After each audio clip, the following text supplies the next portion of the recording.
Hello friends, welcome to my YouTube channel SKG सामान्य ज्ञान। आप हमारे चैनल को सब्सक्राइब करें, बेल आइकन जरूर प्रेस करें।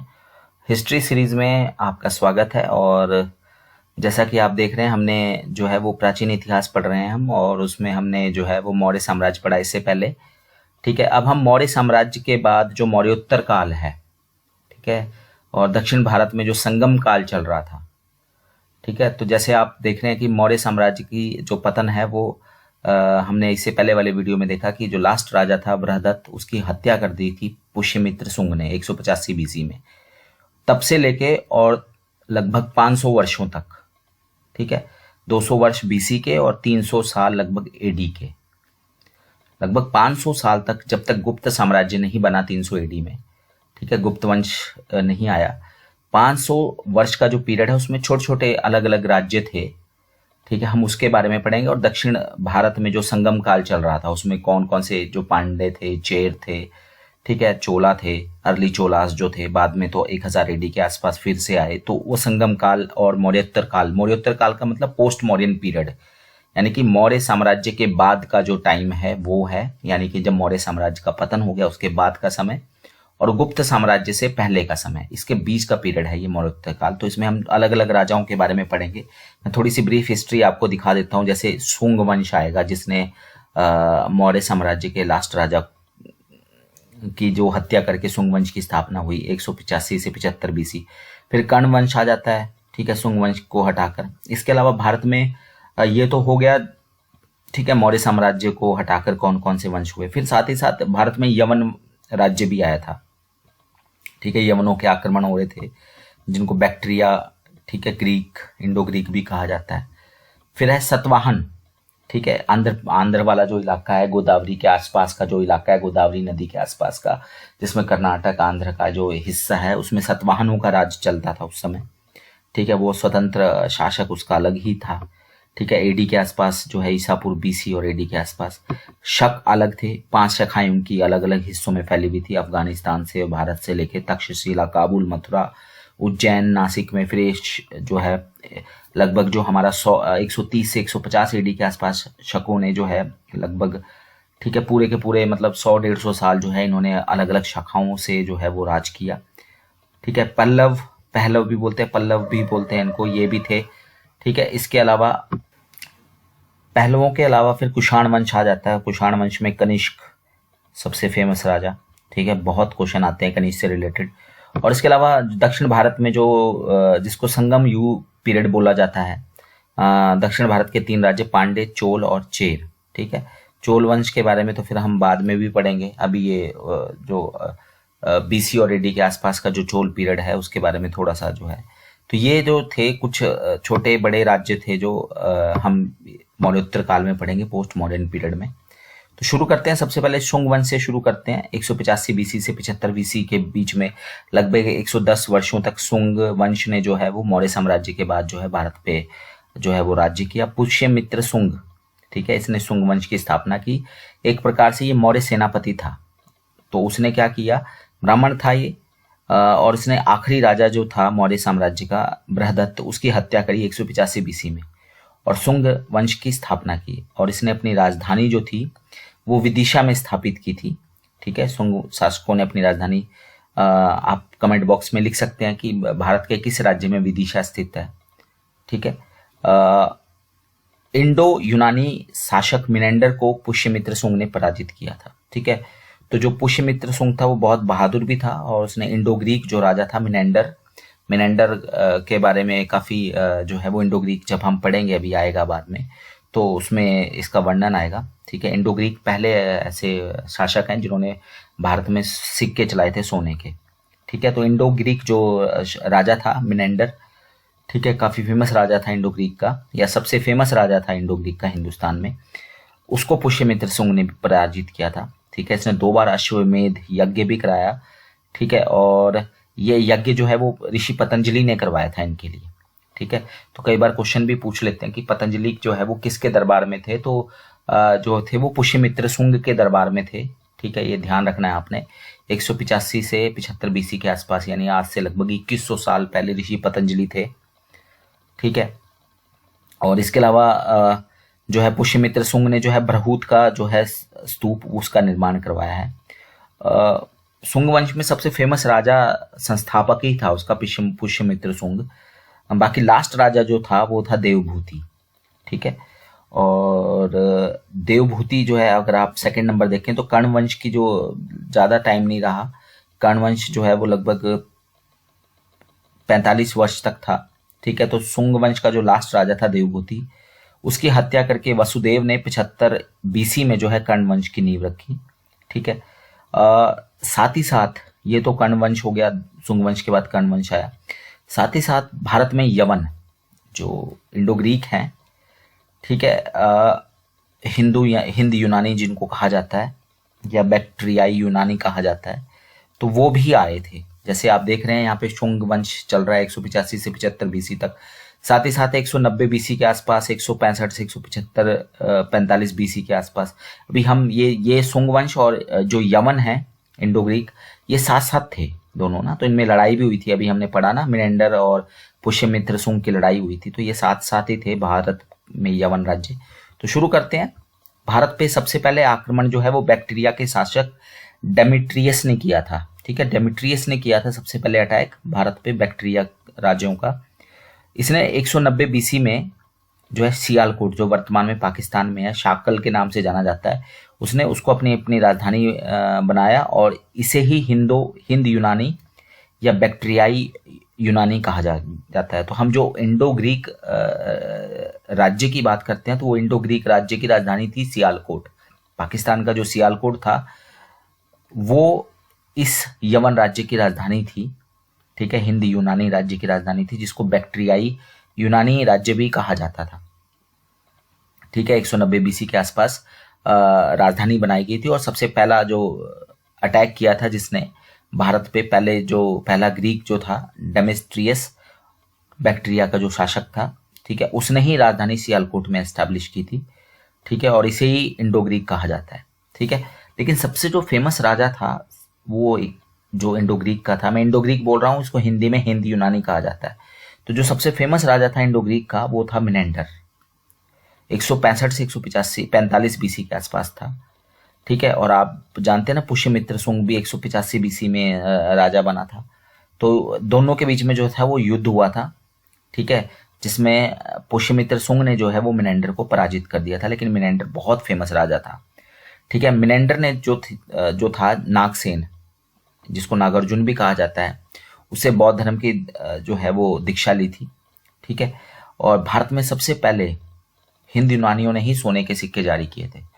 तो गोल्ड कॉइन्स जो हैं वो सबसे पहले भारत में जारी करने का या लाने का श्रेय सबसे पहले जो है वो इंडो ग्रीक को यानी हिंद यूनानी को जाता है, ठीक है। सबसे फेमस राजा मिनेंडर, पुष्यमित्र सुंग के साथ उसका युद्ध हुआ था, ठीक है। पहले जो थे वो डेमेट्रियस थे, मतलब जिन्होंने सियालकोट में राजधानी एस्टेब्लिश की थी, ठीक है। तो ये तो हो गया मौर्य साम्राज्य के बाद जो यवन राज्य और सुंग वंश थे, साथ ही साथ सुंग वंश के समाप्त करके कर्ण वंश था। फिर साथ ही साथ दक्षिण भारत कह लीजिए, आप पश्चिम भारत कह लीजिए, जो गोदावरी की बेल्ट थी, वहां पे एक और साम्राज्य जो था वो उस समय चल रहा था, तो सतवाहन वंश जिसको कहा जाता है। तो सुशर्मा, ठीक है, शिमोक ने 60 ईसा पूर्व यानी बीसी में, 60 बीसी में सुशर्मा की हत्या करके सतवाहन वंश की स्थापना की। तो सातवाहन वंश की स्थापना सिमोक ने की है, 60 बीसी में की है, ठीक है। और इसको आंध्र वंश के नाम से भी जाना जाता है। आंध्र यानी कि गोदावरी के आसपास का इलाका सारा जो था, वहां पे जो है सातवाहन वंश जो था वो शासन करता था, ठीक है। और सतवाहन वंश एक ऐसा राज्य था जो कि दक्षिण के राज्य और उत्तर के राज्यों के बीच में जो है पुल का काम करता था, सेतु का काम करता था, ठीक है, दोनों के बीच में आवागमन, ठीक है। तो आप देख सकते हैं गोदावरी नदी महाराष्ट्र में भी है, आंध्रा में भी है, ठीक है, अब तो तेलंगाना में भी कह सकते हैं उसको। तो ये वाला इलाका जो था ये सतवाहन वंश का जो था वो मेन इलाका था गोदावरी के आसपास, ठीक है। किसने इसकी स्थापना की थी? सिमूक ने की थी, ठीक है। शिमूक ने 60 बीसी में जो है सातवाहन वंश की स्थापना की। लेकिन सबसे फेमस राजा, ठीक है, एक तो यहाँ पे जो जितने भी राजाओं के नाम थे वो माताओं के उस पे चलते थे, ठीक है, ज़्यादातर पिताओं के नाम पे चलते हैं, लेकिन यहाँ पे जो है वो मैट्रिनियल जो है वो समास था। ठीक है, तो गौतमी पुत्र शतकर्णी ये सबसे फेमस राजा था। बहुत बार क्वेश्चन पूछा जाता है कि गौतमी पुत्र शतकर्णी किस वंश के थे, तो वो सतवाहन वंश के थे गौतमी पुत्र शतकर्णी। ठीक है, और गौतमी पुत्र शतकर्णी ने शक जो थे अभी आगे आएंगे, और पार्थियन इनको पराजित किया था। ठीक है, और साथ ही साथ उसने सतवाहन वंश की जो सीमा है वो न केवल गोदावरी के आसपास बल्कि वो गुजरात और राजपुताना तक, राजस्थान का जो राजपुताना है वहां तक पहुंचा दिया था। ठीक है, 130 एडी में उसकी मृत्यु हो गई थी। ठीक है, तो आप ये देख सकते हैं दक्षिण और उत्तर भारत के बीच में पुल का काम करता था सतवाहन वंश। 60 बीसी में एस्टेब्लिश हुआ। 130 बीसी में तो गौतमी पुत्र 130 एडी में गौतमी पुत्र शतकर्णी, यानी कि जब उसके एस्टेब्लिशमेंट के 190 वर्ष बाद तो गौतमी पुत्र शतकर्णी की मृत्यु हुई। सबसे फेमस राजा था गौतमी पुत्र शतकर्णी। अगर हम बात करें शकों की, जिसको कि गौतमी पुत्र शतकर्णी ने पराजित भी किया था, यहाँ पे हम बात कर रहे थे ना, तो शक जो हैं, शाका जिनको कहा जाता है, ठीक है, ये यूनानियों के बाद शक आए। तो हम इंडो ग्रीक की बात कर रहे थे, ये इंडो ग्रीक को रिप्लेस किया इन्होंने। ये जो यवन राज्य है इसको रिप्लेस किसने किया? शकों ने। ठीक है, तो यूनानियों के बाद जो है वो शक आए, और यहाँ पे भारत में कोई एक नहीं था, ये 5 अलग अलग शाखाएं थी इसकी। ठीक है, हर शाखा की राजधानी भारत और अफगानिस्तान में अलग अलग भागों में थी। ठीक है, तो अगर हम बात करें तो जो शक लोग थे, वो शाखा जिनको कहा जाता है, वो मध्य एशिया से आए थे, जैसे आर्य भी मध्य एशिया से ही आए थे। ठीक है, और चरागाह की खोज में आए थे भारत। ठीक है, 5 शाखाएं थी उनकी, काबुल, तक्षशिला, मथुरा, उज्जैनी और नासिक। नासिक महाराष्ट्र में है, उज्जैनी आपको पता ही है मध्य प्रदेश में है, मथुरा यूपी में है, तक्षशिला काबुल अफगानिस्तान में, तक्षशिला पाकिस्तान अफगानिस्तान के बॉर्डर पे। ठीक है, तो ये 5 इनकी शाखाएं थी। इनका सबसे फेमस और महान राजा था रुद्रदमन प्रथम। ठीक है, 130 एडी से 150 एडी के बीच में इसने शासन किया था। ये शकों का सबसे महान राजा जो है वो कहलाता है रुद्रदमन फर्स्ट। ठीक है, इसने काठियावाड़ के जो गुजरात में काठियावाड़ है, वहाँ की जो एक तरह से शुष्क भूमि कह लो, मरुस्थलीय भूमि में, वहाँ पे जो है वो सुदर्शन झील का जो है जीर्णोद्धार करवाया था। सुदर्शन झील जो है वो मौर्य राजा ने बनवाई थी, मौर्यों द्वारा एस्टेब्लिश की गई थी। मौर्य किस, आप अगर आपको पता है तो कमेंट बॉक्स में आपने लिखना है किस मौर्य राजा ने जो है वो सुदर्शन झील का निर्माण करवाया था।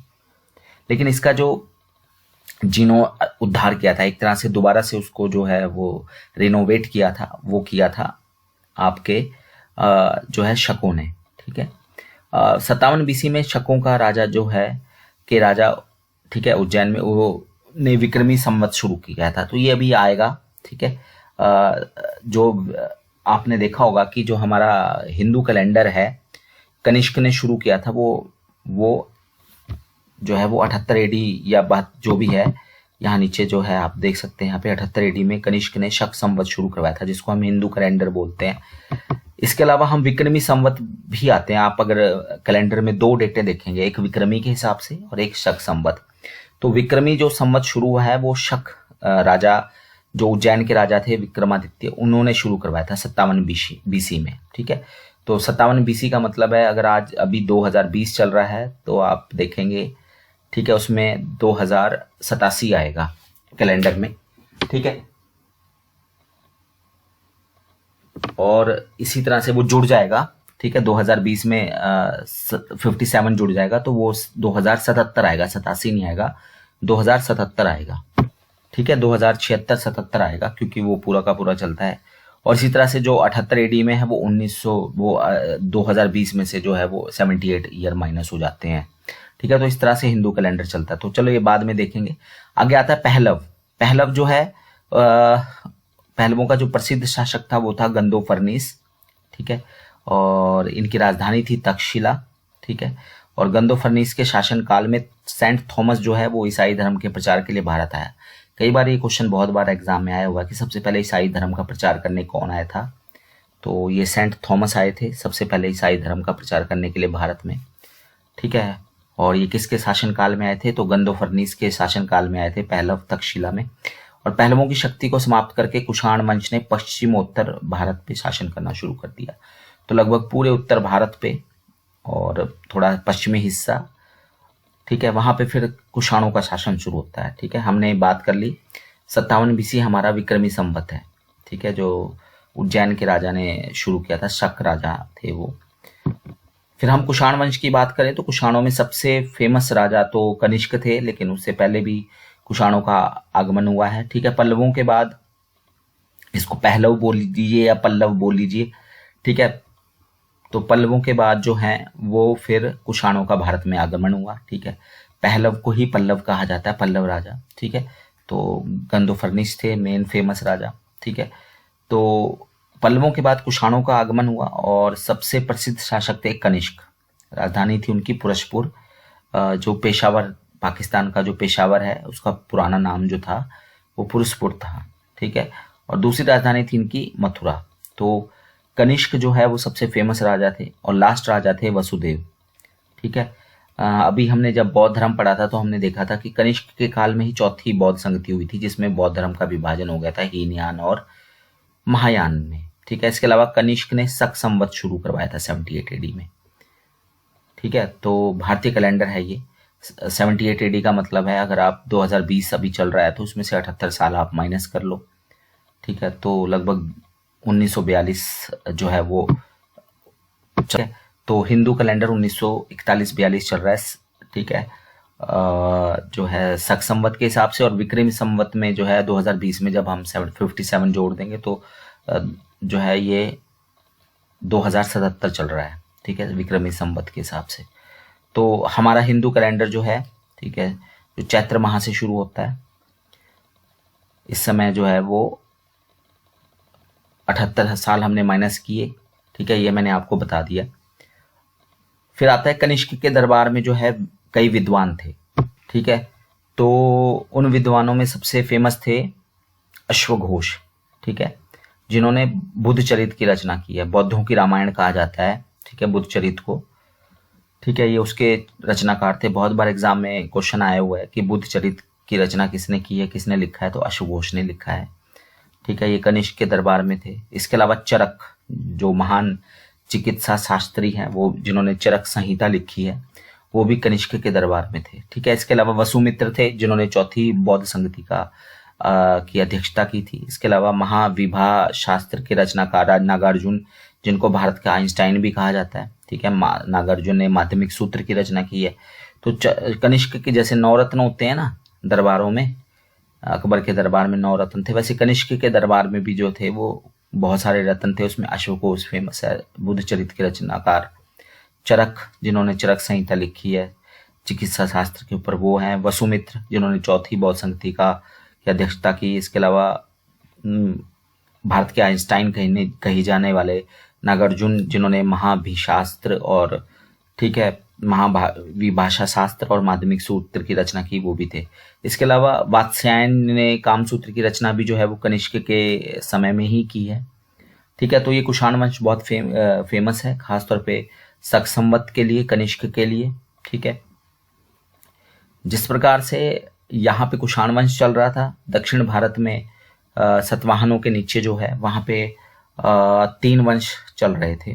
ठीक है, दक्षिण भारत के राज्य थे पांड्य वंश, जिनकी राजधानी मदुरई थी तमिलनाडु में। चोल वंश, जो कि कावेरी पट्टनम जिनकी राजधानी थी, और फेमस राजा था कराईकल। ठीक है, कराईकल जो था वो चोल वंश का फेमस राजा था, लेकिन ये था 100 AD के आसपास। ठीक है, 100 AD के आसपास जो था ये पीरियड था, चल रहा था चोल वंश का। लेकिन असली जो फेमस राजा हुए हैं राजराज प्रथम और राजेंद्र चोल, वो 1000 के आसपास, 1000 AD के आसपास हुए हैं, जिन्होंने लगभग पूरे के पूरे, उन सबसे ज्यादा ताकतवर नेवी होती थी उनकी। ठीक है, इसके अलावा चेर वंश भी थे, जिनको केरल देश भी कहा जाता है। राजधानी उसकी वंजी थी। ठीक है, इनकी राजधानियां पूछी जाती हैं बहुत। फेमस राजा तो पूछ ही लेते हैं चोल वंश का, वो कराईकल था। राजधानी कावेरी पट्टनम थी चोल वंश की उस समय।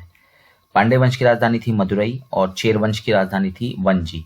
ठीक है, इसके अलावा संगम काल की बात करें तो कौटिल्य ने संगम काल के दक्षिण भारतीय राज्यों को कुलसंग कहा है।